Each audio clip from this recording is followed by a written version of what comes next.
안녕하세요. 사연 왔어요. 톡톡입니다. 구독과 좋아요, 알림 설정 꼭 부탁드립니다. 그럼 오늘의 이야기 시작해 보겠습니다. 처음 시댁으로 인사를 갔을 때의 일입니다. 시어머니는 친절하게 웃고 계셨지만 어쩐지 가면을 하나 오려붙인 듯 어색한 친절이었고, 시아버지는 계속 핵심과 벗어난 채 당신 얘기만 주절주절 혼잣말처럼 늘어놓으셨습니다. 남편 될 사람도 연애 내내 남 얘기 잘 안 듣고 자기가 정해둔 사고방식 안에서만 성질급하게 움직이는 성격이어서 꽤 부딪혔는데 아마 유전인 모양이더라고요. 그 누구도 큰 소리 내지 않고 아무도 뭔가 강요하지 않는 화기애애한 분위기였지만 그 이면에 깔려있는 기묘한 긴장감에 속도 불편해지고 뭔가 어색한 기운이 맴돌았습니다. 산더미처럼 쌓인 갈비와 각종 요리가 즐비한 식탁에서 하하호호하며 의미 없는 얘기들을 하고 있는데 집안 제일 깊은 곳에서 뭔가 인기척이 들렸습니다. 오빠, 무슨 소리가 나는데 누구 있어? 슬그머니 남편에게 물었더니 몹시 당황한 얼굴로 잘못 들은 거라고 그냥 넘어가더라고요. 그런데 제가 진짜 귀가 예민하거든요.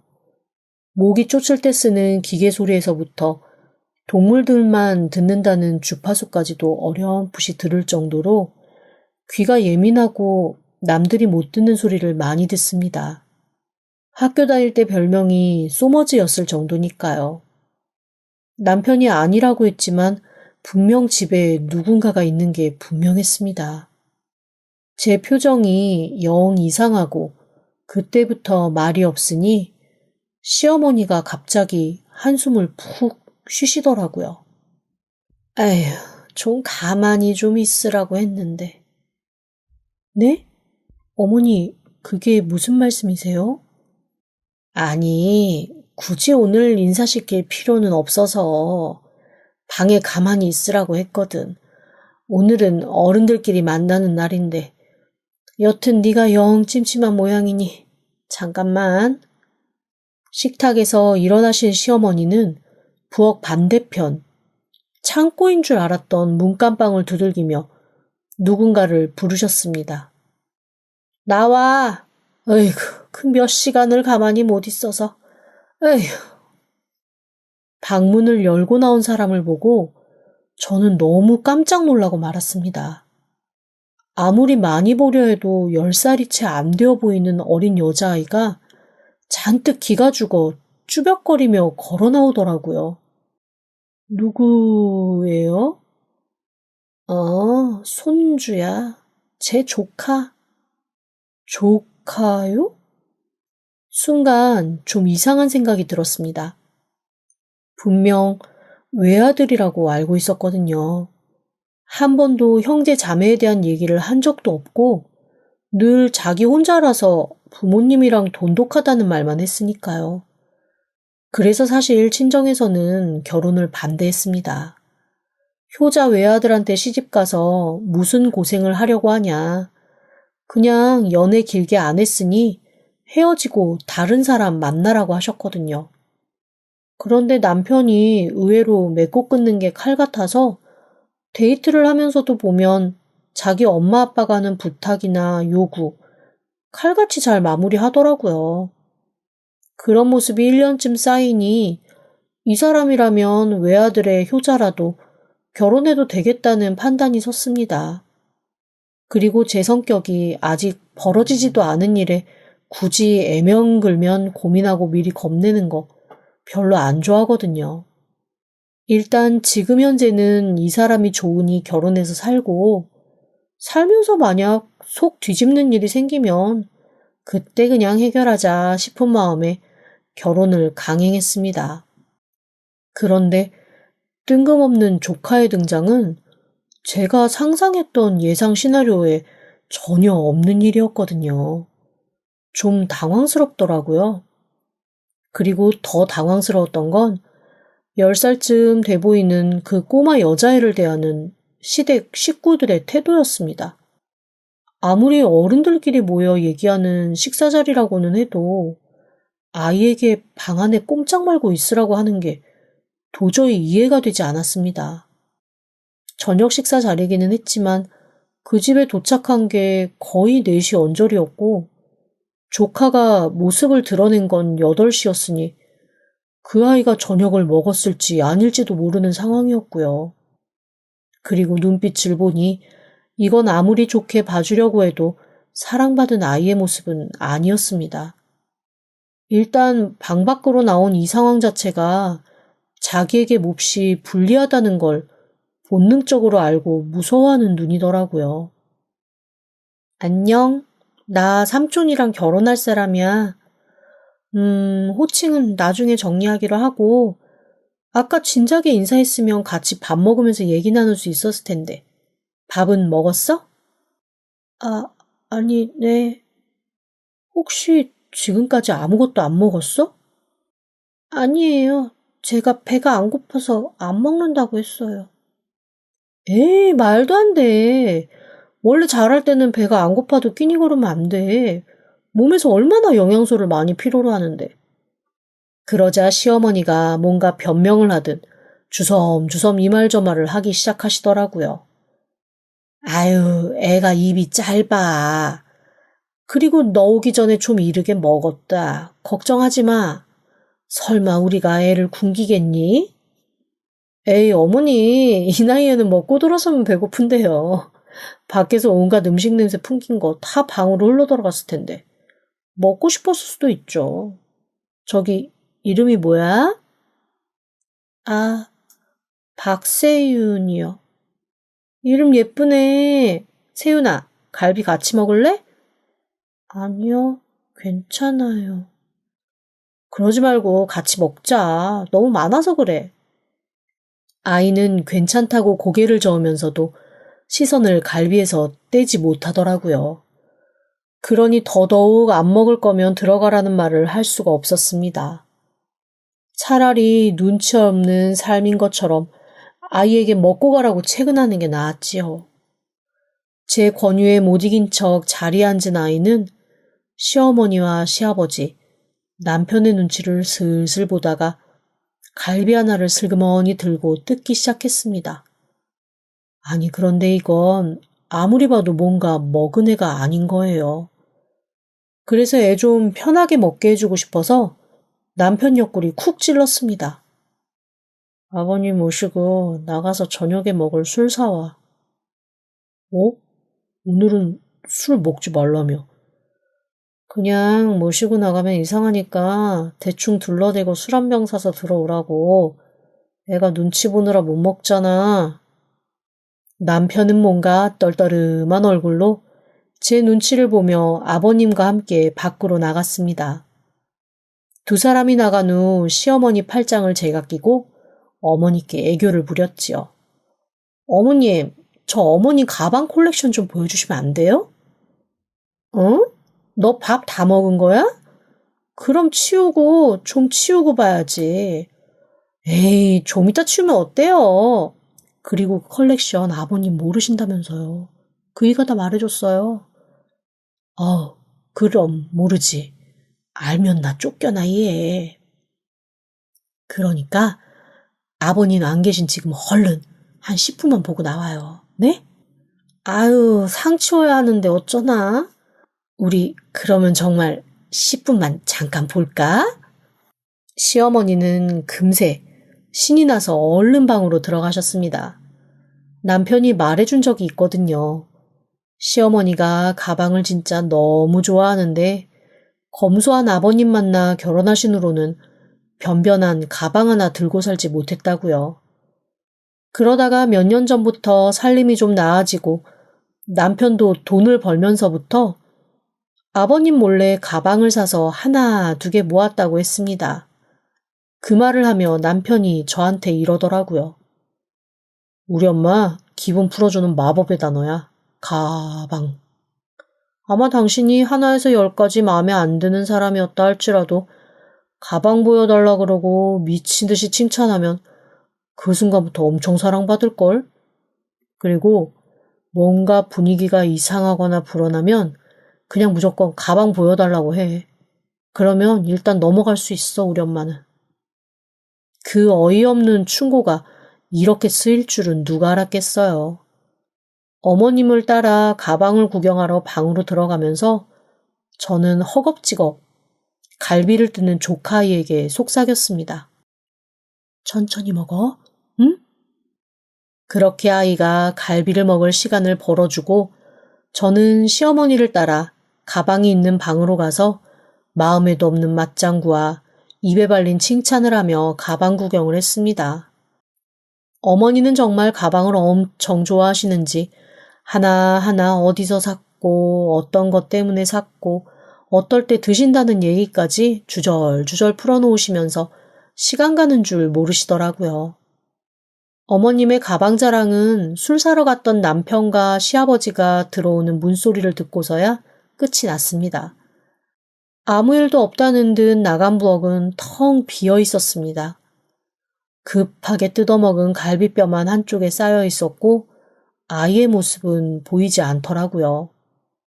얼마나 급하게 먹고 후다닥 방으로 들어갔는지 빈자리만 보여도 눈에 선해서 마음이 아팠습니다. 세윤이 다 먹었나? 어디 갔지? 제가 조카 아이를 찾으니까 시어머니가 손사래를 치며 말리시더라고요. 얘 말했잖아. 낯가리고 그런다고. 부르지 마. 보니까 충분히 먹었겠다. 어휴, 내일 하루 종일 굶어도 배 안 고프겠네. 그런데 참 이상하죠? 왜 많이 먹고 나면 보통 일반적으로 내일 밥 안 먹어도 배부르겠다는 얘기는 평소에 하는 말 중 하나잖아요. 그전까지는 이상하다는 생각이 전혀 없었는데 희한하게 어머님이 딱 그렇게 말씀하시는 것을 들으니 정말로 밥을 안 줄 것 같은 느낌인 거예요. 뭔가 기분이 꺼림직했죠. 그런데 제가 표정에서 감정이 잘 숨겨지는 타입이 아니거든요. 어머님의 그 말을 듣고 제가 표정이 이상하니까 남편이 저를 보고 있다가 자기 엄마를 툭툭 치며 이렇게 수습하는 겁니다. 아, 참 엄마도 누가 들으면 정말로 밥 안 주려고 그러는 줄 알겠어. 아, 그런 거 아니지? 얘는 말이 그렇다는 거지. 누가 진짜로 애 밥을 굶기니? 그런데 두 모자의 그런 행동이 저한테는 영 어색하게만 느껴졌습니다. 한번 뭔가 이상하다는 생각이 드니까 계속 의심이 가는 건 어쩔 수 없더라고요. 그날은 뭔가 찜찜한 맛 남긴 채 흐지부지 마무리되었습니다. 분명 제가 나가는 소리를 들었을 텐데 방 안에서 꼼짝도 않고 있는 조카 아이의 태도도 마음에 좀 걸렸고 혹 제가 조카 아이를 부르지나 않을까 그 방으로 가서 말을 걸지는 않을까 조바심 내는 듯한 남편과 시댁 어른들의 태도도 영 거슬렸습니다. 대충 식사를 마무리하고 저를 데려다 준다는 말과 함께 밖으로 나온 남편을 붙들고 쌓였던 궁금증을 우르르 물어봤습니다. 뭐야? 나한테 해야 할 말 없어? 무슨 얘기? 왜? 뭔데? 아니, 조카라니. 당신 외아들이라며.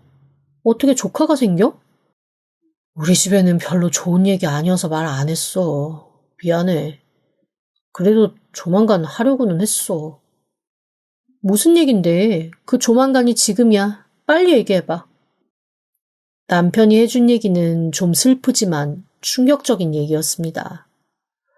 남편한테 4살 터울 형이 하나 있었다고 했습니다. 그런데 그 형이 소위 말하는 좀 문제아였던 모양이에요. 일찍부터 가출도 밥 먹듯이 하고 도박판에도 손 좀 대고 여튼 우리가 생각하는 문제아의 행동을 그대로 했던 모양입니다. 그리고 20살이 되었을 무렵에는 집을 나가서 연락도 끊겼다고 하더라고요. 시부모님도 그냥 이쯤 되면 없는 자식인 셈 치자라면서 잊고 사셨는데 몇 년 전에 갑자기 아주 초췌한 모습으로 아이를 하나 옆에 데리고 나타났다고 했습니다. 그러면서 하는 얘기가 그동안 여자랑 살고 있었는데 그 여자가 아이만 놓고 집을 나갔다며 앞으로 이 아이와 함께 새 인생 살겠다고, 그러니 돈을 좀 보태달라고 했다는 겁니다. 아닌 밤중에 홍두 깨죠. 갑자기 나타나서 아이와 함께 살 기반을 마련해달라고 하니 시부모님도 당연히 놀라시고 집안은 다시 쑥대밭이 되었다고 했습니다. 그래서 당시 사회 초년생이었던 남편이 여기저기 대출받아서 형이 살 월세집도 하나 마련을 해주고 시부모님은 그나마 있던 재산 싹싹 긁어 모아 작은 가게자리도 하나 해줬다고 하네요. 이 정도면 아이와 둘이 사는데 큰 지장이 없을 거다라고 생각해서 온 식구가 힘을 모아 자리를 마련해줬는데 1년이 채 되지 않아 그것도 다 도박판에 날려먹고 잠적했다고 했습니다. 그렇게 덜렁 남겨진 이 아이를 어떻게 해야 하나 하고 있는데 아니 글쎄 경찰에서 연락이 왔대요. 뚝방면에서 발견된 변사체가 하나 있는데 아무래도 관련이 있는 것 같다고. 그 사체의 주머니에서 주민등록증이 나왔는데 형인 것 같다라고 했다는 겁니다. 당황한 부모님과 남편이 가서 확인을 했고 그 변사체가 형이라는 걸 알았다고 하더라고요. 그날 이후부터 자기네 집에서는 형이라는 존재에 대한 얘기는 일절하지 않았다며 남편이 쓸쓸한 얼굴을 했습니다. 문제는 남겨진 아이였다고 하네요. 아이는 엄마 기억나냐는 말에 아무 말도 하지 않고 도리질만 할 뿐이었고 아빠랑 같이 살았던 곳이 어디냐는 질문에도 전혀 대답을 하지 않았다고 했습니다. 시부모님으로서는 갑자기 떠안게 된 아이가 정도 가지 않고 그냥 버겁기만 하셨대요. 그도 그럴 것이 아이가 애교 있게 감겨드는 것도 아니고 항상 긴장하면서 눈치만 보고 있으니 제대로 표현하기 힘든 노인들로서는 그런 아이가 정이 갈 리가 없긴 했겠죠. 점점 악순환으로 번진 셈이었습니다. 아이는 아이대로 긴장을 풀지 않고 시부모님은 엄마도 모르는 아이를 떠안게 됐으니 정이 갈 리가 없었죠. 그렇다고 두 분이 딸을 키워본 경험이 있어서 아이한테 살갑게 대해주실 수 있는 분들도 아니고 정이 넘치는 성격들도 아니셨으니 여튼 몹시 복잡한 상황이었던 거죠. 그러면서 남편이 제 눈치를 보고 이렇게 말하더라고요. 그렇다고 해서 우리 집에서 애를 학대하거나 그러는 건 절대 아니야. 정말로 아이가 입이 짧기도 하고 뭐 먹으라 그러면 잘 안 먹기도 하고 아무리 밖에 나와 있으라고 해도 그냥 자기 방 안에 들어가 있는 걸 제일 좋아하기도 하고 여튼 우리도 할 만큼은 했어. 그런데 본인이 마음을 안 여는 걸 어떻게 해? 그러니까 그냥 신경 쓰지 마. 어? 그리고 미리 말 못한 건 진짜 미안해. 이렇게 큰 일을 어떻게 말 한마디 안 할 수 있어? 내가 얼마나 놀랐겠어. 갑자기 조카라는 얘기를 듣고. 그래, 미안해. 원래는 잠깐 다른 집에 맡기려고 했었는데 애가 죽어도 가기 싫다고 우기는 바람에 그러면 방이라도 조용히 있으라고 아마 엄마가 그러셨었나 봐. 이렇게 나와가지고 자기 존재 드러내고 그럴 줄 몰랐던 거지. 진짜 미안해, 어? 다음부터는 뭐 숨기거나 그러는 거 없게 할게. 알았어. 일단은 알았으니까 들어가 봐. 어른들 걱정하시겠다. 그날은 그렇게 인사를 하고 헤어졌습니다. 마음 한구석에 좀 찜찜한 게 없잖아 있기는 했지만 그래도 그걸 가지고 결혼 앞두고 문제 삼는 게 싫어서 사실 저희 친정 부모님한테도 별다른 얘기는 하지 않았어요. 하지만 결혼 후 2년 정도 지났을 때부터 조금씩 이상한 일이 생기기 시작했습니다. 제가 결혼 전에 사실 자궁 쪽에 조금 문제가 있어서 수술을 한 후로는 임신이 조금 어렵게 되었거든요. 결혼하기 전에 이미 남편한테는 말한 바 있고 남편이 자기는 어차피 아이 가질 생각이 전혀 없기 때문에 부모님한테는 자기가 알아서 말한다는 약속을 받은 상태였습니다. 그래서 저는 당연히 저희가 아이를 갖지 않는 딩크족으로 사는 거 어머님, 아버님도 다 알고 계시는 줄 알았거든요. 그런데 어느 순간부터 시부모님이 슬슬 아이 얘기를 하시는 거예요. 그래도 든든한 아들 하나 있어야 되지 않겠냐고 말이죠. 처음에는 그냥 웃으면서 낳는다고 꼭 아들이 나오라는 법 없죠 라면서 그냥 질문을 슬그머니 넘겼습니다. 그랬더니 그 질문에 대고 저희 어머님이 이러시는 거예요. 그래, 그렇다면 뭐 살근살근한 딸내미 하나 정도 있으면 좋지 않겠어? 아유, 나이 들수록 자식 없으면 서러워. 그제서야 이게 뭔가 좀 이상하다 싶었습니다. 그래서 살짝 망설이다가 이렇게 말했죠. 어머님, 저기 죄송한데 저희 아예 아이 안 낳기로 했는데요. 그랬더니 시어머니가 갑자기 얼굴이 빨개지면서 버럭 화를 내시는 겁니다. 아니, 결혼을 했으면 당연히 애를 낳아 키워야지. 그게 무슨 소리냐는 거죠. 자기는 그런 얘기 들은 적도 없다며 펄펄 뛰시는 거예요. 그래서 제가 너무 당황스러워서 그냥 자초지종을 솔직하게 말씀을 드렸습니다. 사실 제가 결혼 전에 자궁 쪽에 문제가 좀 생겨서 수술을 했거든요. 그래서 아이 갖기가 어려워요. 저 사람도 다 알고 있는 사실인데 본인이 알아서 말씀드리겠다고 했거든요. 아니, 그게 무슨 소리야? 나는 들은 적이 없어. 그리고 그렇게 하자 있는 몸인 줄 알았으면 내가 이 결혼 허락했겠어? 반대했지. 아이고, 세상에, 사기 결혼을 당했네. 사기 결혼을 당했어. 사기 결혼을 내가 2년 만에 알았어. 어머님, 그게 무슨 말씀이세요? 사기 결혼이라니. 말씀이 좀 심하신 거 아니에요? 심한 건 네가 심하지. 누구네 집 대 끊길 일 있어? 며느리 구실도 못하고 여자 구실도 못하는 게 속이고 결혼을 했으면 잘못했습니다 하고 무릎 꿇고 빌어도 모자랄 판에 뭐가 잘났다고 이렇게 눈 똑바로 뜨고 시어미한테 덤벼? 너 그런 애였니? 정말 어이가 없었습니다. 평소에 온갖 교양 다 부리면서 자기는 클래식만 듣는다는 둥, 매일매일 책을 읽지 않으면 두통이 난다는 둥, 그리고 커피는 일하는 노예들이나 먹던 음료지 원래 사람은 차로 마음을 가라앉히며 천천히 음미하는 시간을 가져야 한다는 등등 별의별 이상한 말씀 다 하더니 이렇게 아침 드라마 나오는 시어머니처럼 펄펄 뛸 줄은 정말 꿈에도 생각을 못했습니다. 제가 너무 당황해서 남편에게 물어봤죠. 당신 우리 아이 안 낳겠다는 말 안 했어? 그랬더니 남편이 당황하면서 저한테 오히려 이렇게 묻더라고요. 혹시 엄마한테 말했어? 아니, 계속 아이 얘기하시길래 나는 당연히 안 갖기로 했는데 왜 새삼 그러시냐고 그렇게 얘기했지. 그랬더니 아니 남편이 저한테 적반하장으로 오히려 버럭버럭 성을 내는 겁니다. 야, 너 그걸 엄마한테 그렇게 직접 얘기를 하면 어떡하냐. 내가 다 기회 보고 시간 봐가지고 차츰 말씀드리려고 한 거지.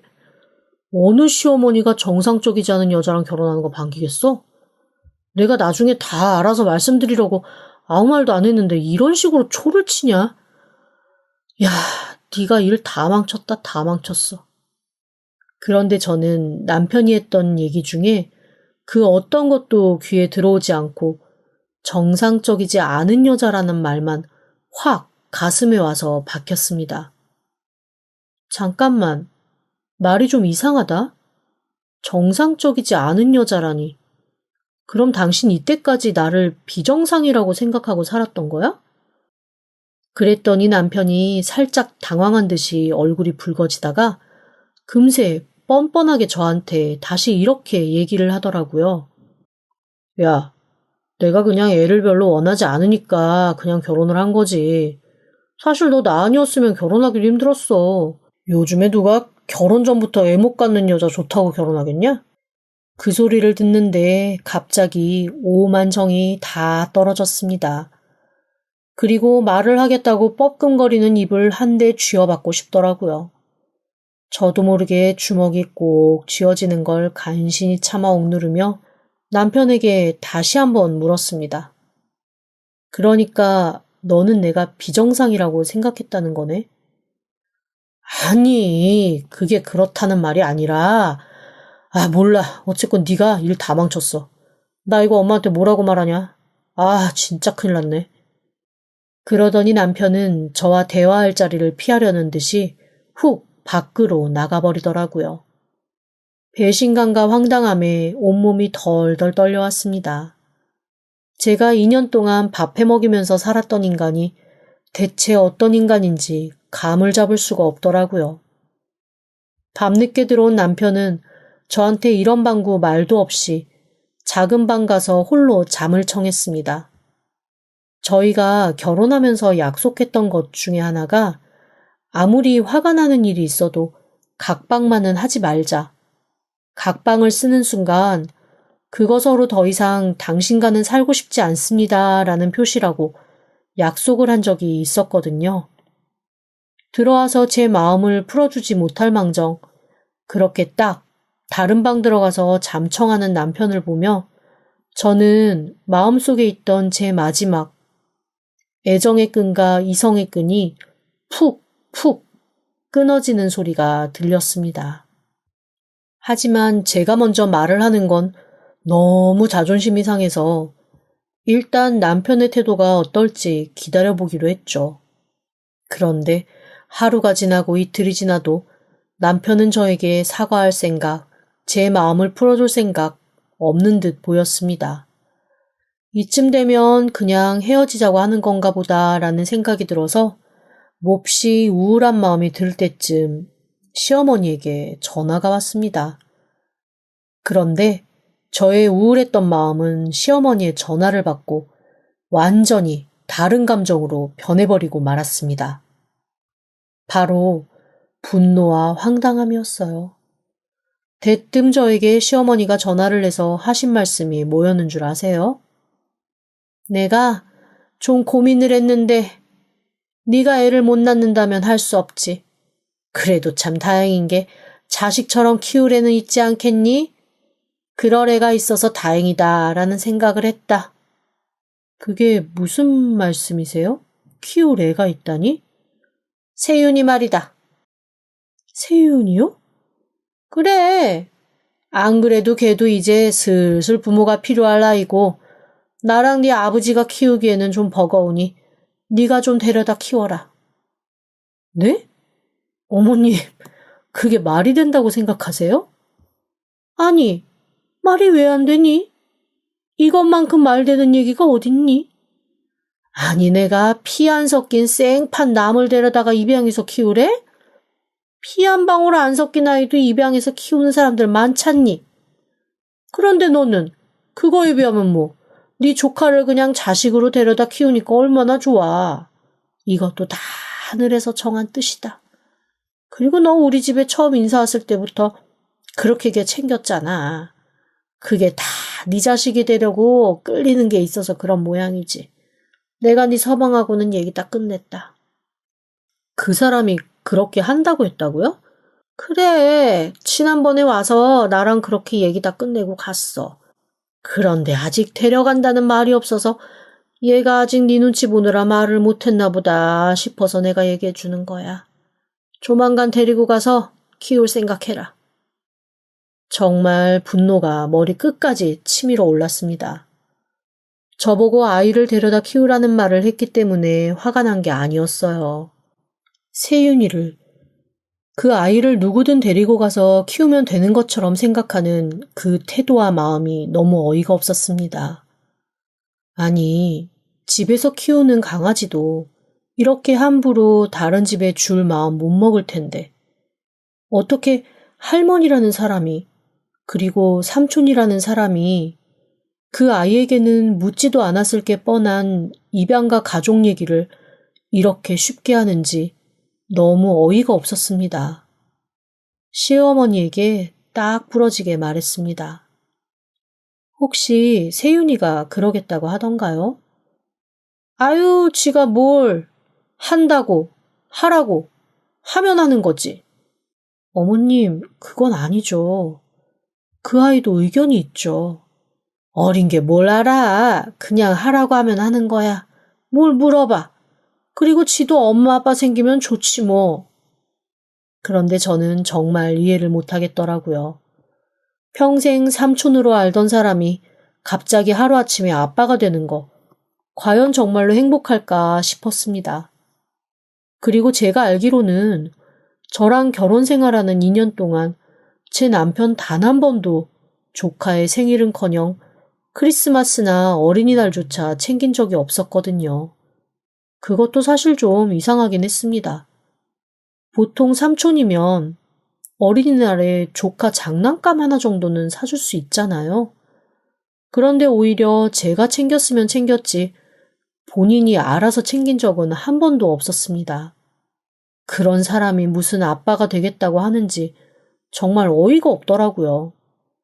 그저 점점 커가는 아이, 저한테 떠맡기려는 심산인 것 같다는 생각밖에 들지 않았습니다.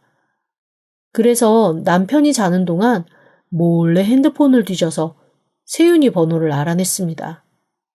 아이에게 방과 후에 잠깐 만나자고 할머니 할아버지 모르시게 좀 보자고 문자를 했습니다. 한참 뒤에 아이에게 답장이 오더라고요. 자기도 할 말이 있다나요? 그래서 저는 속으로 이 아이가 입양에 대한 얘기를 들었나 보다. 그렇다면 이 아이의 얘기도 한번 들어봐야겠다라는 생각이 들었습니다. 그렇게 며칠 뒤 저는 학교 앞에서 조카 아이를 만났습니다.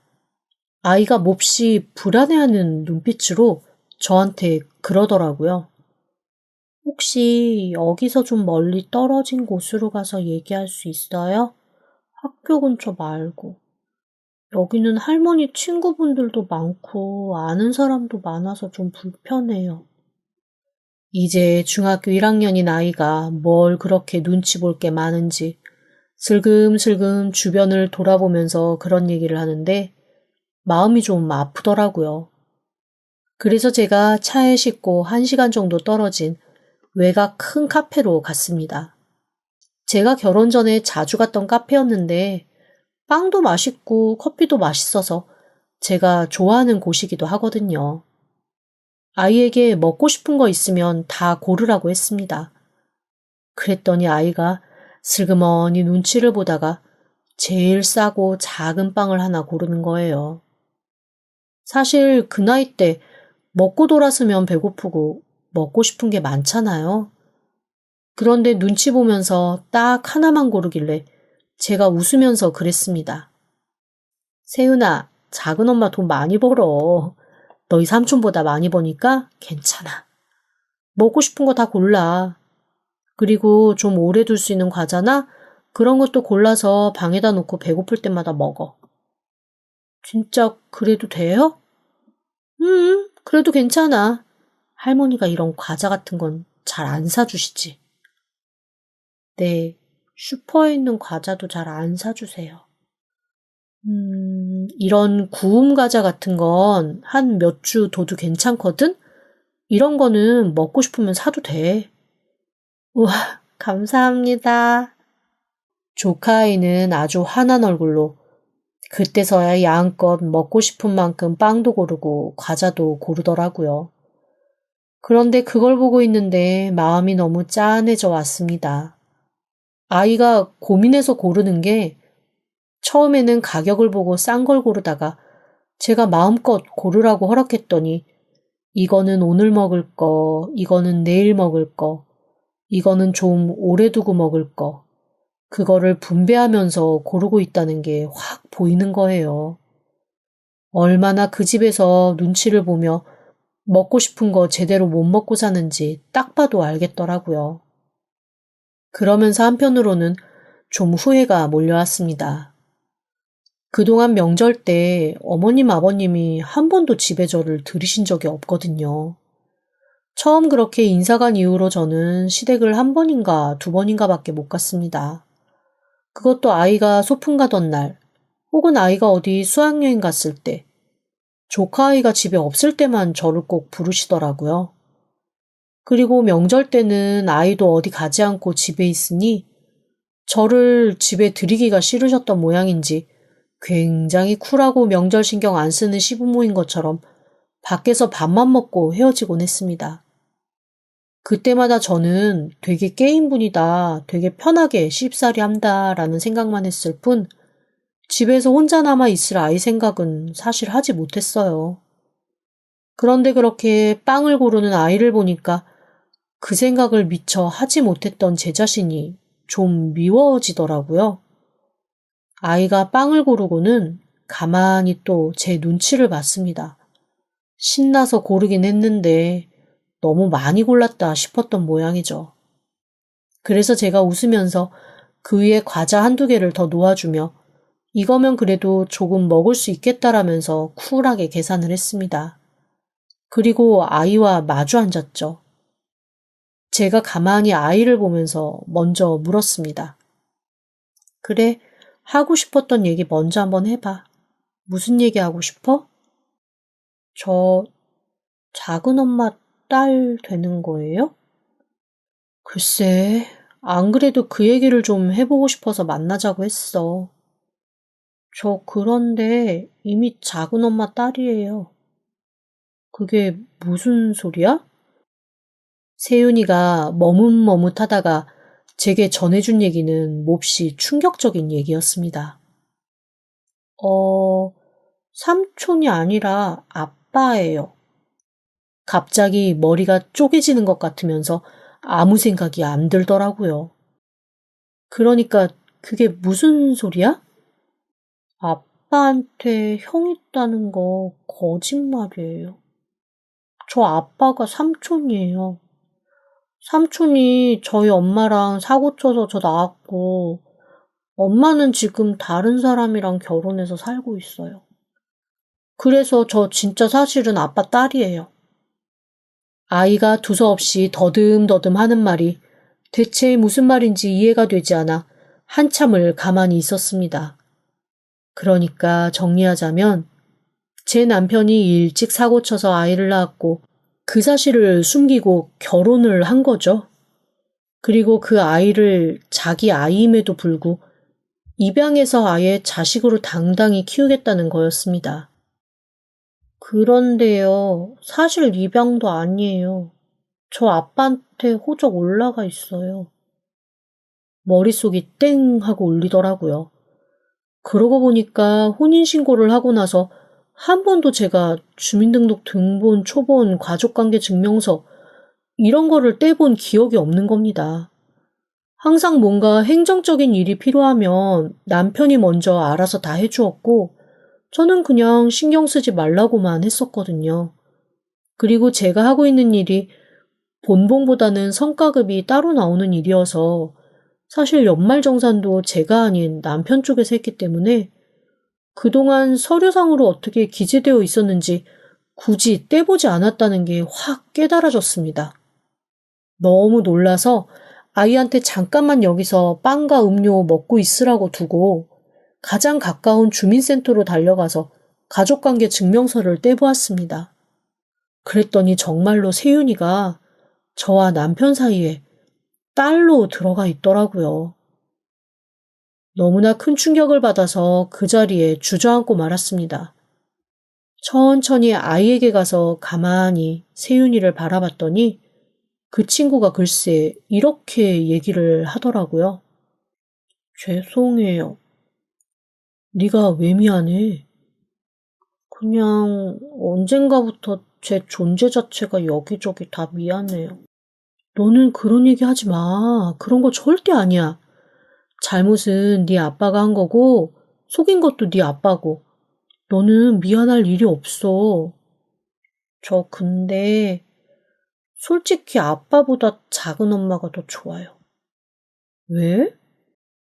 한 번도 저한테 눈 마주치고 뭔가 물어봐주고 궁금해한 사람 없었는데, 작은 엄마 저희 집에 처음 인사 오셨을 때 저한테 관심 갖고 이름도 물어봐 주시고, 밥 먹었냐고도 해주시고 그러셨잖아요.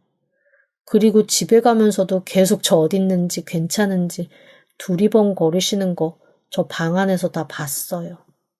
그래서 작은 엄마 좋으신 분인 거 알아요.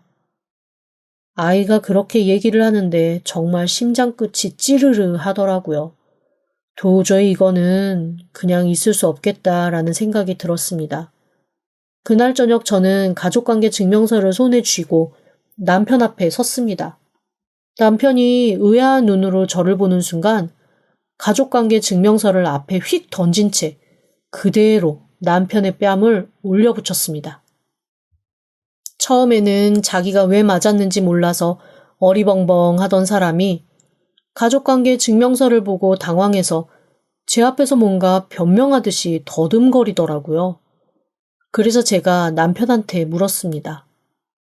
너 여기서 거짓말하면 나랑 끝이야? 똑똑히 말해. 그랬더니 글쎄 남편이 저한테 뭐라 그러는 줄 아세요? 형이 남긴 아이 주민등록증도 없이 살게 되는 거 안쓰러워서 그냥 자기 밑으로 서류만 넣은 거랍니다. 그래서 제가 또 물었죠. 유전자 검사에도 당당하냐고요. 그랬더니 순간 당황한 얼굴이 되더라고요. 그러면서 형과 자기가 형제라서 유전자 검사를 해도 아마 일치하는 걸로 나올 거다 이딴 소리를 해대는데 제가 정말 이런 인간이랑 살아야 되나 싶은 생각이 들었습니다. 그래서 그 순간 남편한테 딱 한마디만 했습니다. 너랑 나랑 이제 끝이야. 그게 무슨 소리야? 나 잘못한 거 없어. 내 잘못이라고 하면 불쌍한 조카 그냥 사랑꾸실하게 받아들여준 것밖에 없다고. 사방에서 다 알아보고 왔고 마지막으로 한 질문에 네가 거짓말을 한 그 순간 나는 모든 마음의 생각들이 다 버려졌어. 그냥 여기서 끝내자. 그리고 저는 바로 변호사를 찾아가 자초지종을 설명한 후 이혼 절차를 밟기 시작했습니다. 이혼 준비를 하면서 밝혀진 사실은 더 가관이었습니다. 제가 남편이라고 믿고 살았던 그놈 세윤이의 친모와 계속 만나고 있었더라고요. 한마디로 결혼은 저와 하고 바람은 세윤이 친모와 피고 있었던 상황인 겁니다. 저는 이혼 소송과 함께 불륜에 대한 책임도 묻기 시작했습니다. 그러자 그 과정 속에서 재혼해서 살고 있던 세윤이의 친모는 혹 자기에게 피해가 올까봐 무서웠는지 자기도 피해자라며 오히려 제 남편한테 맞고소를 진행하더라고요. 바보 같은 남편 놈은 이 여자한테 뺨 맞고 저 여자한테 뺨 맞는 상황이 된 거죠. 그렇게 내연이한테도 버림받고 본처인 저한테도 버림받은 남편은 저한테 싹싹 빌며 한 번만 용서해달라고 하더라고요. 하지만 저는 절대 용서해줄 생각이 없었습니다. 그동안 저한테 월급이라고 갖다 줬던 것도 다 어디선가 대출받아서 해결해온 백수놈이었다는 게 밝혀져서 그거까지 싹 받아내기로 했습니다. 대출도 저와 공동재산으로 된 거를 담보로 잡아서 받았더라고요. 이혼 절차가 마무리돼 가면서 변호사가 저한테 이렇게 물어봤습니다. 지금 서류상으로는 어쨌거나 아이의 엄마로 되어 있으시잖아요. 아이 양육권은 어떻게 할까요? 그 얘기를 듣는데 순간 조금 망설여지더라고요. 엄밀하게 따지면 제 아이는 아닌 거잖아요. 그럼에도 불구하고 그 아이를 그 집에 그냥 살도록 두는 건 인간으로서 할 짓이 아니라는 생각이 들었습니다. 그래서 저는 아이를 키우기로 했습니다. 양육권 양육비를 다 받아내겠다는 결심을 하고 덤벼들었죠. 결국 저는 남편과 이혼을 하고 딸을 얻었습니다. 처음에 저와 함께 살 거라는 얘기를 듣고 조카 아니, 딸아이가 몹시 당황하면서 저한테 왜냐고 묻더라고요. 그래서 제가 다시 싫으냐고 물었습니다.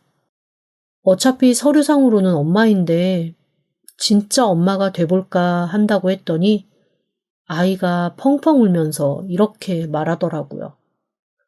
처음 보는 순간부터 제 소원은 작은 엄마가 진짜 엄마였으면 좋겠다라는 거였어요. 그러면서 한 번도 그 누구도 자기 소원을 들어준 적이 없었는데 이렇게 소원이 이루어졌다며 앞으로 죽는 날까지 그 어떤 소원도 안 빌어도 되겠다고 우는데 저도 눈물이 너무 나더라고요. 어쨌건 양육비도 위자료도 다 받아내고 이혼을 한 후 저는 딸과 함께 사는 삶을 시작했어요.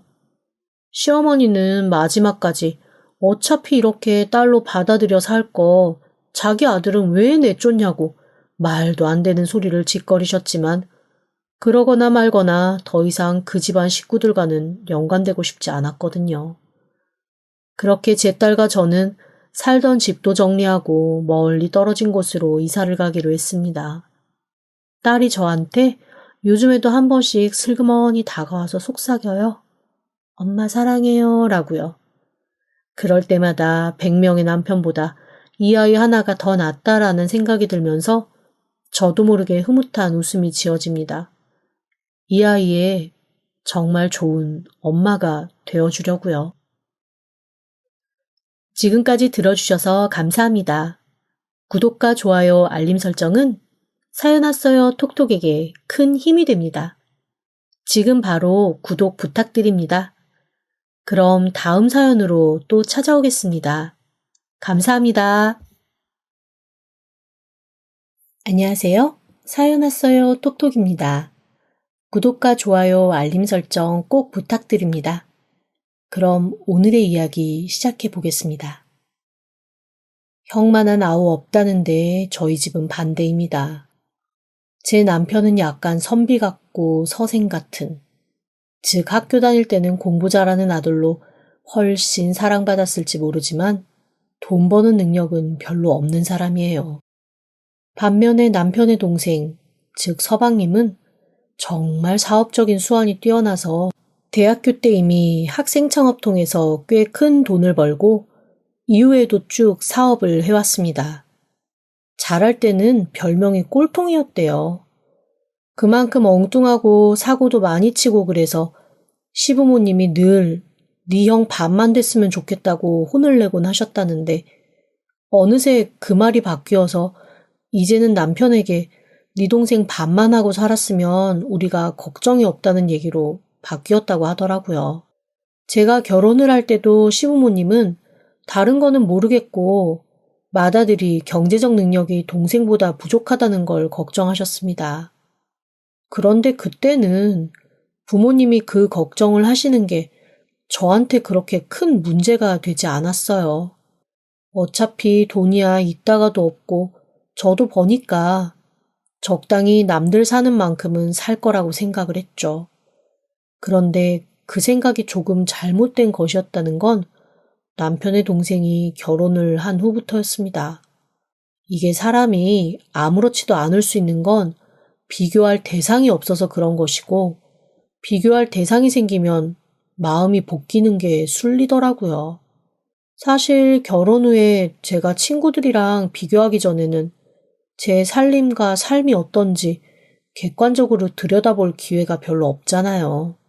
그런데 이게 다른 사람도 아니고 딱 남편의 동생 집하고 비교가 되니까 그때부터는 마음이 좀 보이기 시작하더라고요. 일단 시작하는 집의 규모부터 달랐습니다. 저희는 그냥 적당한 20평대 작은 집 전세로 시작을 했는데 아니 서방님과 동서는 80평대 전망 좋은 강과 산이 한눈에 보이는 그런 곳을 사서 시작한다는 거예요. 처음 평수 듣고 사실 제가 어떻게 반응을 해야 될지 모르겠더라고요. 게다가 저희는 맏아들임에도 불구하고 시어머니가 예단이며 예물 다 생략하자고 하셨거든요. 그래서 저도 요즘 트렌드도 그렇고 먼저 생략하자고 말씀하시니 굳이 신경 쓰지 않았습니다. 그런데 세상에 동서가 어마어마한 예물을 해온 거 있죠? 제가 너무 당황해서 아니 다 생략하기로 하는 거 아니냐라고 했더니 서방님이 글쎄 이렇게 말씀하셨대요. 형이랑 형수 결혼할 때 저희 어머님이 다 생략하시고 좀 서운해하셨는데 저희는 그냥 줄 거 주고 받을 거 받으면 안 될까요? 그런데 동선의 집도 아주 못 사는 집은 아니어서 그러면 서로 주고받자라고 얘기가 되었다네요. 저는 보석 5종 세트와 밍크 3종, 그리고 명품 가방, 이런 거 주고받는 예단님을 진짜 어디서 듣기만 했지 제 눈으로 본 건 처음이었습니다. 게다가 저한테도 밍크 코트 하나, 명품 가방 하나 딱 안겨주는데 이거는 시작부터 다르다는 게 이런 거구나라는 생각에 그때 처음으로 살짝 기가 죽더라고요. 감사하게도 시어머니가 그런 거 가지고 차등 주거나 비교하거나 하는 분은 아니셨는데 왜 사람이 느낌이라는 게 있잖아요. 그래도 어쩐지 저보다 동서에게 더 애정을 가지시는 것 같기도 하고 제 자격지심일 수도 있지만 저보다는 동서를 좀 위하는 것 같기도 하고 그런 생각을 할수록 저한테 손해인 걸 알면서도 그냥 그런 마음을 지우기는 좀 어렵더라고요. 남편한테 말해봐야 그냥 성격대로 그러려니 하고 넘어가라는 말밖에 안 나올 게 뻔하니까 말해봐야 입 아프죠 뭐. 그런데 정말 다행인 것 중에 하나는 동서가 굉장히 해맑은 여자라는 점이었습니다. 보통 부잣집에서 자란 애들이 두 종류거든요. 하나는 돈으로 모든 사람을 부릴 수 있다고 생각하는 아나무인 타입이 있고 나머지 하나는 어렸을 때부터 정말 어려운 거 없이 자라서 세상에 어려운 일이 없어 그저 해맑은 사람이 있는데 동서는 정말 다행스럽게도 후자에 가까웠습니다. 예를 들어 배가 고파서 혼났어 라는 얘기를 하면 저희 동서는 눈을 반짝이면서 이렇게 묻습니다. 배가 고픈데 왜 혼나요? 사 먹으면 되지. 제가 동서랑 처음 얘기하면서 떠올린 사람은 프랑스 왕비였다는 마리 앙뚜아네트였어요. 왜 앙뚜아네트가 그런 얘기를 했다잖아요. 시민들이 빵이 없어서 폭동을 일으켰다고 하니까 빵이 없으면 고기를 먹으면 되지 라고 말을 했다죠. 딱 저희 동서가 그런 캐릭터입니다. 돈이 없다라는 개념 자체를 잘 모르는 사람이에요. 그러다 보니 아예 사는 세상이 다르구나라는 거를 깨달은 후부터는 그냥 동서가 하는 행동이나 말이 악의가 없다는 것도 알게 되고 큰 상처도 받지 않게 되었습니다. 오히려 동서는 저를 통해서 이것저것 새로운 세상을 배우는 것 같은지 저를 형님 하면서 엄청 잘 따르더라고요. 그리고 어렸을 때부터 그냥 자기가 돈이 쓰는 게 익숙한 사람이어서 그런지 저와 만나서도 항상 먼저 돈을 내곤 했습니다. 한 번은 제가 그게 너무 마음에 좀 불편하고 걸려서 밥을 사준 적이 있었거든요. 그랬더니 세상에 너무나 깜짝 놀라면서 저한테 이러는 겁니다. 형님, 저 엄마 아빠 외에 저한테 밥 사준 사람 형님이 처음이에요. 응? 그게 무슨 얘기야? 연애하면서 한 번도 서방님이 밥을 안 사줬어? 처음에는 더치페이 했고요. 그 다음부터는 더 자산이 많은 사람이 쓰는 게 낫다고 그냥 저한테 내라고 그래서 그냥 늘 제가 냈어요. 어머, 동서, 그거 좀 이상해. 밥 사는 거는 누가 자산이 더 많고 적고 그게 중요한 게 아니고 내가 이 사람 밥을 먹이고 싶은가 아닌가 그냥 그거 아니야? 라면 하나를 먹더라도 내가 좋아하는 사람한테 사주고 그 사람이 배부르고 행복해서 웃으면 그게 기쁘고 그게 사는 재미고 연애 재민데 그래요? 저 친구도 그렇고 애인도 그렇고 한 번도 누가 저한테 밥 사준 적 없어요. 형님이 최초예요. 저 오늘 완전 기념일 같아요. 그럼 형님한테는 제가 밥 사주고 싶은 좋아하는 사람이네요. 저 진짜 그거 너무 행복한데요? 아이고, 아주 온 세상에 제대로 가스라이팅 당하고 살았구만. 앞으로 나 만날 때는 내가 밥 살게. 동서가 절대 사지 마. 에이, 아니에요. 형님도 저한테는 밥 먹이고 싶은 사람이라 괜찮아요.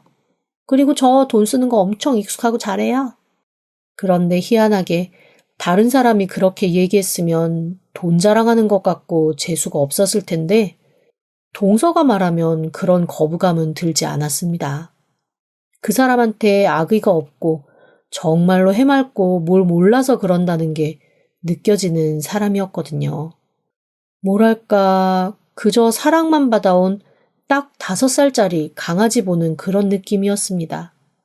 그래서 제가 한편으로는 조금 걱정도 돼서 동서한테 웃으면서 한번 이런 얘기를 한 적이 있어요. 있잖아. 세상에서 제일 무서운 게 사람이다? 아무리 가까운 사람이라도 막 그렇게 믿고 그러면 안 돼. 특히 동서는 물려받을 것도 많고 지금 가지고 있는 것도 많잖아. 특히 재산관리 그리고 보험 이런 거 엄청 신경 써서 본인이 알아서 잘 봐야 돼. 저 그런 거 사실 잘 몰라서 남편이 다 알아서 해요. 안 된다니까. 남편도 결국에는 남이야. 이혼 도장 꽝 찍으면 남이라고. 같이 살 때나 좋은 거지 헤어지고 나면 왼수보다 더해요. 그러니까 본인 건 본인이 알아서 챙겨 스스로.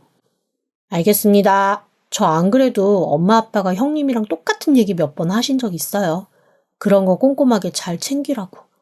그런데 제가 잘 모르니까 남편한테 부탁하게 되더라고요.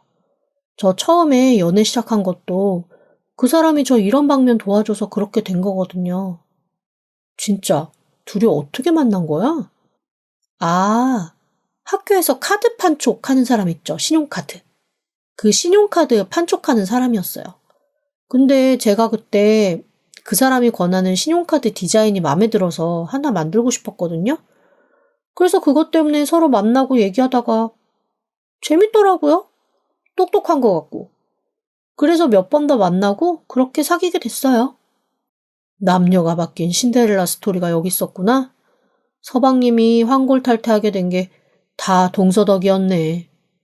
에이, 아니에요. 좋은 사람이에요. 그런데 동서가 그렇게 말을 하는데도 희한하게 제 마음 한구석에서는 살짝 찜찜한 느낌이 들었습니다.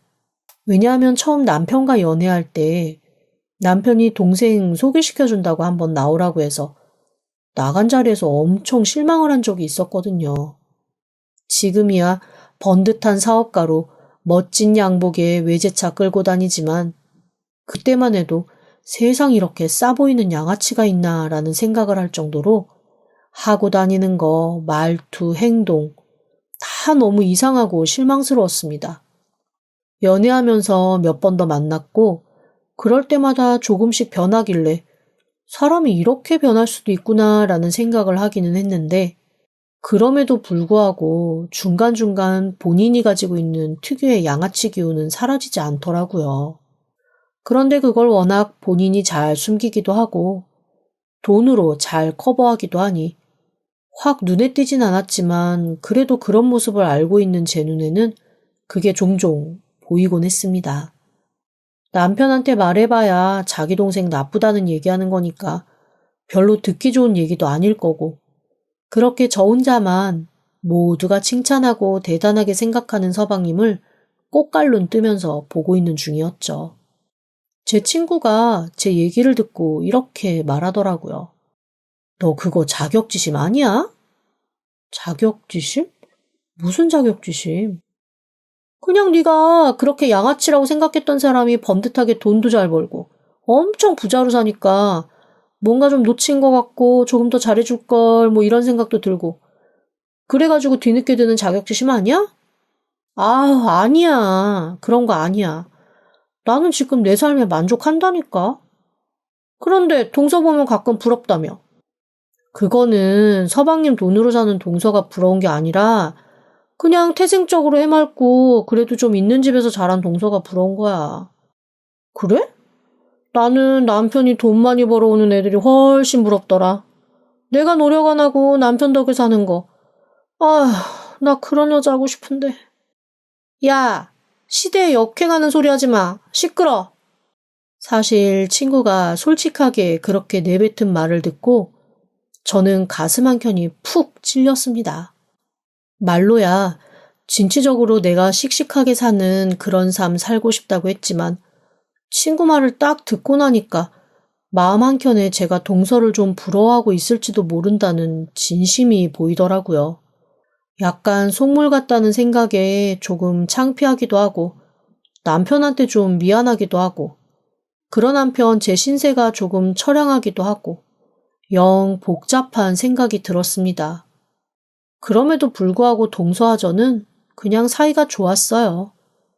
일단 저랑 만났을 때 돈을 아끼지 않고 제가 조금만 눈길을 주거나 저한테 잘 어울리는 게 있으면 아낌없이 사주는 동서 덕분에 늘 동서와 만나면 두 손이 무겁게 집에 들어오곤 했습니다. 몇 번 그런 일이 반복되고 나니까 눈치 없는 남편도 한번 이렇게 얘기를 하더라고요. 당신 혹시 좀 자존심 상하고 그래? 그게 무슨 소리야? 아니, 재수 씨가 맨날 돈 쓰고 당신이 윗사람인데 오히려 당신한테 이것저것 사주는 사람 재수 씨잖아. 그냥 좀 자존심 상하려나 싶어서. 만약에 자존심 상한 일 있으면 그냥 내가 책임질 테니까 한번 당신도 돈 쓰고 싶은 대로 쓰고 그래. 무슨 소리야? 무슨 책임을 져? 그걸 나중에 뒷수습하려면 내가 더 힘들어. 쓸데없는 소리 하지 마. 그렇게 무시하고 넘어갔는데 그때 남편이 지었던 표정이 아주 오랫동안 제 마음에 남았습니다. 뭐랄까, 절치부심한 표정? 아니면 뭔가 결심을 한 표정? 하여간 제가 연애하고 결혼 생활하는 동안 남편한테서 한 번도 보지 못한 종류의 표정이었어요. 그리고 그날부터 남편이 조금씩 바뀌기 시작했습니다. 그냥 저랑 똑같이 현재에 충실하고 그냥 감사하면서 살자라고 생각하던 사람이 갑자기 돈 욕심을 내기 시작하더라고요. 그리고는 서방님과 함께 사업을 하겠다고 했습니다. 저는 물론 말렸죠. 사업이라는 게 잘 될 때는 정말 그게 한도 끝도 없이 좋아 보이지만 하던 사람이 하는 거고 한번 하락세에 타기 시작하면 그때부터는 너무 힘들고 정신없는 거라고. 제발 그냥 지금처럼 얌전히 회사 다니다가 퇴직할 때까지 한번 버텨보자고 말입니다. 그런데 한번 뭔가 꽂히면 끝장을 봐야 하는 남편은 제 말을 귓등으로도 듣지 않았습니다. 어떡하든 자기가 제대로 한번 해내보겠다고 이 악물고 덤벼들더라고요. 서방님도 말리지 않고 부모님도 오히려 그 회사에서 월급 받는 거 그걸로 사느니 한번 제대로 형제가 힘 합쳐서 큰 돈 벌어보라고 부추기시는 겁니다. 저는 아무리 생각해도 아닌 것 같은데 온 식구가 다 그렇게 얘기하니 괜히 저 혼자 미적미적거리다가 남편이 성공할 기회를 놓치게 하는 건가 싶어서 그냥 저도 가만히 있었죠. 그리고 얼마 뒤 저는 혹시 내가 생각한 게 정말 실수였나? 라는 생각을 하게 됐습니다. 남편이 서방님과 새로 시작한 사업으로 진짜 돈을 긁어모으면서 벌기 시작하더라고요. 그런데 참 돈이 무섭습니다. 그렇게 평생 쇼핑이라고는 모르고 사치라고는 모르던 사람이 자기가 1년간 벌던 돈이 한 달 만에 생기고 그 다음 달에 또 그만큼 생기고 그렇게 돈이 벌리니까 사람이 변하더라고요. 슈퍼 가서 100원도 아까워하며 비교하던 사람이 100만 원 단위는 이제 껌값이라는 듯 무심하게 구는데 저는 그렇게 변한 남편의 모습이 하나도 좋아 보이지 않았습니다. 오히려 저를 너무 불편하게 했어요. 옛날 남편이 훨씬 그리웠습니다. 자기가 할 수 있는 거를 하고 가질 수 있는 거에 만족하면서 행복해했던 그런 남편이 그립지 이렇게 큰 돈 벌면서 눈이 희번덕 마치 자기 동생과 똑같은 양아치 눈빛을 갖춘 사람이 되는 거 저는 별로 반갑지 않더라고요. 그래서 남편의 표정이 밝아지고 남편 주머니가 두둑해지고 남편의 사치가 점점 심해질 때쯤 제 표정은 역으로 더 어두워지고 제 얼굴은 더 침울해져 갔습니다. 그런데 저만 그런 게 아니었어요. 그 즈음에도 저는 동서랑 한 달에 한두 번은 만나서 함께 밥을 먹고 얘기를 나눴는데 저뿐만이 아니라 동서 얼굴도 그닥 밝지가 않더라고요. 언젠가부터 만나면 서로 웃으며 행복했던 저희들은 한숨과 함께 어두운 낯빛으로 말없이 밥만 먹는 그런 사이가 됐습니다. 동서도 요즘 무슨 고민 있어? 네, 저도 고민이라는 게 생기네요. 그러게, 동서 표정도 요즘 밝지가 않네. 그런데 형님도 무슨 고민 있으세요? 형님도 얼굴이 그다지 밝지 않으셔서요. 나는 요즘 고민이 확실해. 나 옛날 남편이 너무 그리워. 돈 못 벌던 시절의 남편. 요즘에 저희 남편이랑 사업하시죠. 돈 잘 벌어. 그런데 나는 평생 가난하게 살 팔자인가 봐. 그게 별로 좋지 않네. 형님이 큰 사람이셔서 그래요. 저도 요즘에 이것저것 고민이 많아요. 무슨 고민인데? 제가 나중에 조금 더 확실해지면 그때 말씀드릴게요. 제가 항상 형님 믿고 의지하는 거 알죠? 알지. 언제든 고민 있으면 얘기해야 돼. 동서와 그렇게 얘기하고 헤어진 게 제가 동서를 본 마지막이었습니다. 그날 이후 동서가 통 연락이 안 되길래 제가 서방님한테 물어봤거든요.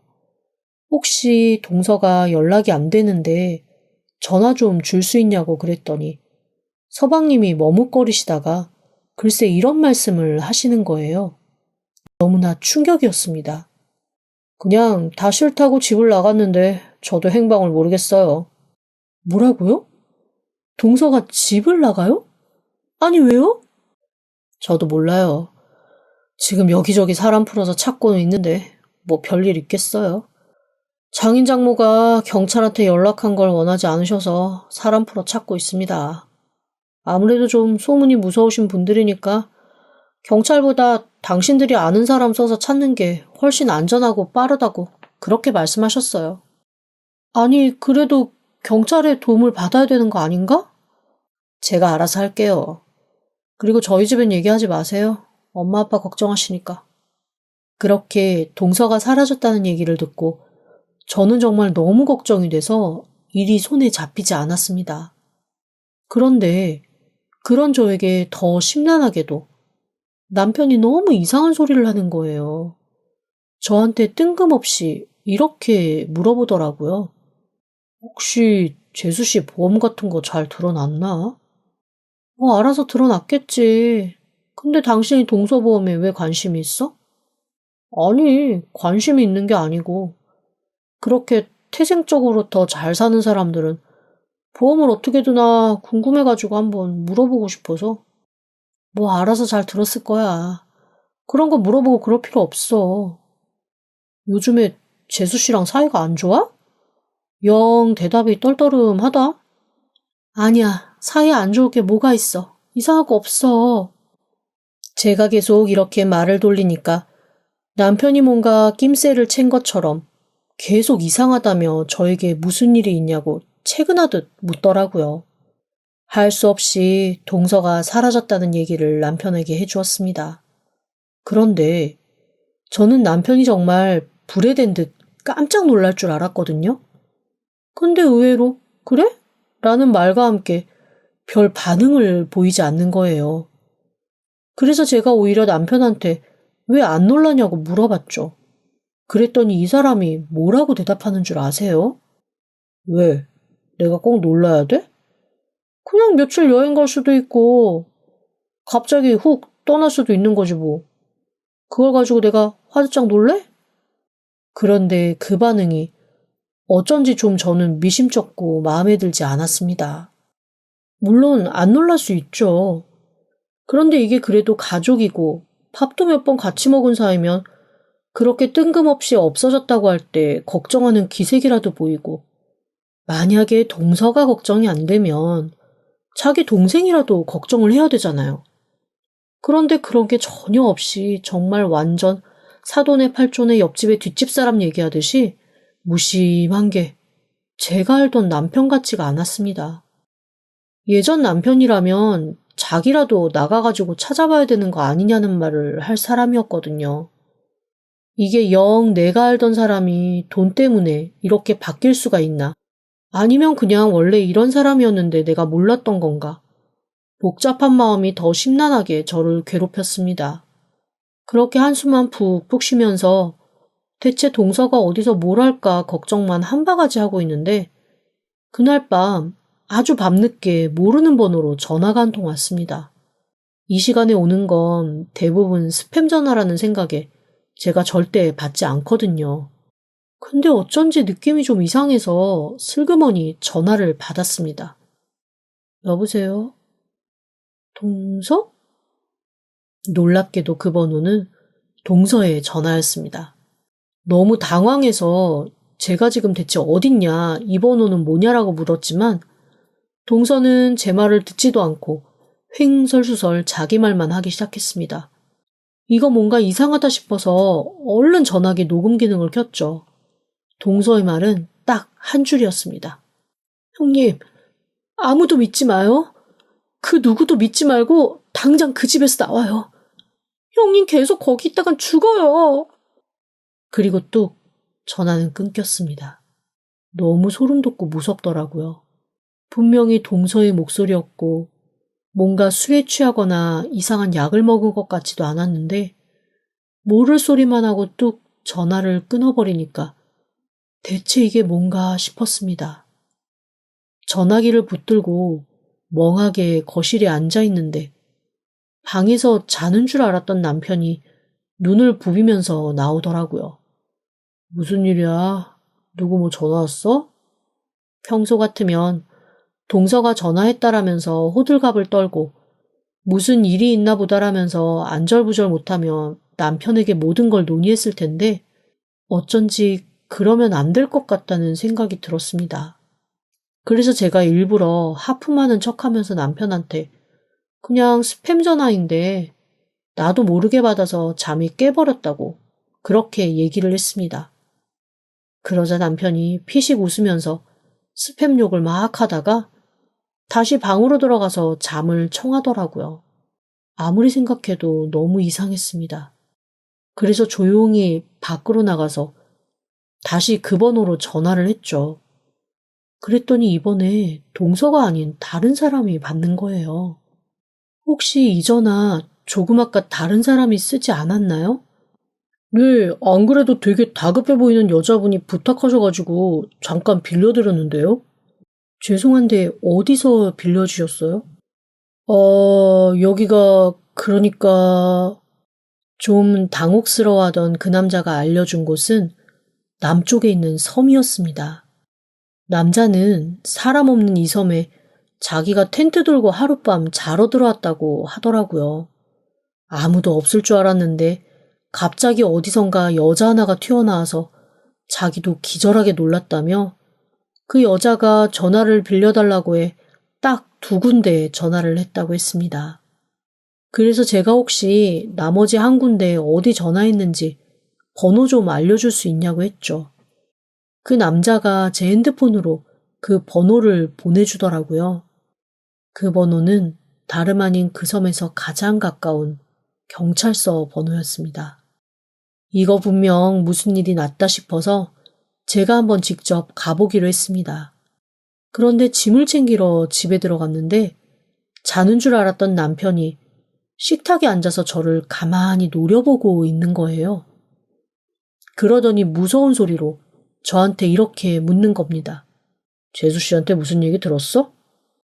그게 무슨 소리야? 뜬금없이. 방금 그거 재수 씨 전화 아니야?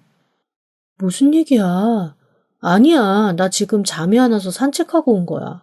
그랬는데 남편이 정말 무서운 얼굴로 저한테 천천히 다가오면서 손을 내밀더라고요. 전화기 줘. 내가 직접 확인해야 되겠으니까 전화기 줘. 꼭 귀신에 쓰인 것 같은 그 눈빛을 보고 저는 무조건 이 자리에서 벗어나야겠다는 생각뿐이었습니다. 그래서 전화기를 손에 꼭 들고 일단 밖으로 뛰었어요. 마침 집 앞에 정차해 있던 택시를 타고 무조건 달려달라고 저 뒤에 나를 해하려는 사람이 쫓아온다고 말했습니다. 백밀러를 보시던 택시기사님이 야차처럼 뛰어오는 남편을 보고 어이쿠 하고 놀라시더니 바로 엑셀을 밟아 달리시더라고요. 저는 기사님께 미리 선결제로 돈을 드릴 테니 제가 말하는 곳으로 좀 장거리 운전을 해주십사 부탁을 했습니다. 처음에는 제가 택시비도 없이 도망가는 사람인 줄 아셨던 기사님이 제가 핸드폰에 있던 카드로 큰 돈을 딱 미리 선결제를 해드리고 나니까 마음이 편해지셨는지 음악도 틀어주시고 물도 한 병 주시고 천천히 안전하게 데려다 줄 테니 푹 쉬라는 말까지 해주셨습니다. 그렇게 4시간을 달려서 저는 동서가 저 말고 전화를 걸었던 그 경찰서에 도착했습니다. 경찰서로 뛰어가자 너무나 초췌하고 파리한 모습의 동서가 앉아있더라고요. 동서, 이게 무슨 일이야? 깜짝 놀라며 동서가 저를 보더니 갑자기 울음을 터뜨렸습니다. 그러자 경찰이 놀라면서 저한테 아는 사람이냐고 하더라고요. 제가 동서라고 했죠. 그 이후에 경찰이 제게 해준 말은 너무나 충격적인 말이었습니다. 글쎄 서방님이 거의 사업이 망해가고 있다네요. 그 사업 자금을 동서에게 대라며 협박을 오랫동안 해온 모양이었습니다. 그러면서 집에서 받을 수 있는 유산도 미리 당겨서 받고 가지고 있는 것도 다 팔아서 사업 자금으로 대라고 한 모양이에요. 그런데 아무리 해맑은 동서라도 그렇게 다 끌어모아서 자기 부모 돈까지 갖다가 넣는 건 아니라고 생각을 했던 모양입니다. 그래서 거절을 했더니 글쎄 서방님이 이러더라는 겁니다. 그래? 그러면 할 수 없지 뭐. 네 목숨값으로라도 나는 좀 살아야겠으니까 어디 한번 네가 내 말을 안 들은 게 얼마나 무서운 일인지 한번 깨달아봐. 그러면서 그 섬에 동서를 가둬놓고 3일에 한 번 가서 보험서류 수령인을 자기로 바꿔놓으라고 협박을 했다는 겁니다. 동서가 자기가 들은 기억도 없는 아주 거액이 사망보험이라고 하더라고요. 너무나 충격받았습니다. 그런데 그것보다 더 충격적인 말은 그 다음에 동서가 해준 거였습니다. 그 모든 서방님의 작전과 계획 안에 제 남편이 함께 했다는 거죠. 그러면서 동서가 울면서 이러더라고요. 자기와 직접적으로 협박받았지만 그래도 처음으로 돈 쓰며 행복하게 살고 있는 저한테 어떻게 말을 해줘야 될지 몰랐다고 말입니다. 그러면서 저한테 이렇게 얘기했습니다. 형님, 형제가 다 미쳤어요. 저 형님이 안 그래도 본인 재산이나 보험 같은 거 확실하게 알아보고 관리하라고. 그래서 제가 이것저것 살펴보기 시작했거든요. 그랬더니 형님이랑 제 앞으로 진짜 큰 액수의 보험이 들어있더라고요. 제가 그거 형님한테 얘기해 주려고 한 순간 이 사람한테 들켜서 저 여기 갇히게 된 거예요. 정말 여기 캠핑하러 온 사람 없었으면 저 아마 거기서 아무도 모르게 죽었을 거예요. 그리고 그 사람은 제 생명보험금 가지고 희희낙낙 살았을 거고 제 다음은 분명 형님이었을 거예요. 믿을 수 없었지만 동서의 표정을 보니 그 얘기는 믿어야 하는 얘기더라고요. 저는 그렇게 동서를 찾았고 경찰의 도움을 받아 두 형제의 작당 모의도 밝혀냈습니다. 조사 과정에서 더 충격적이었던 건 이 모든 걸 저희 시부모님이 알고 있었다는 거예요.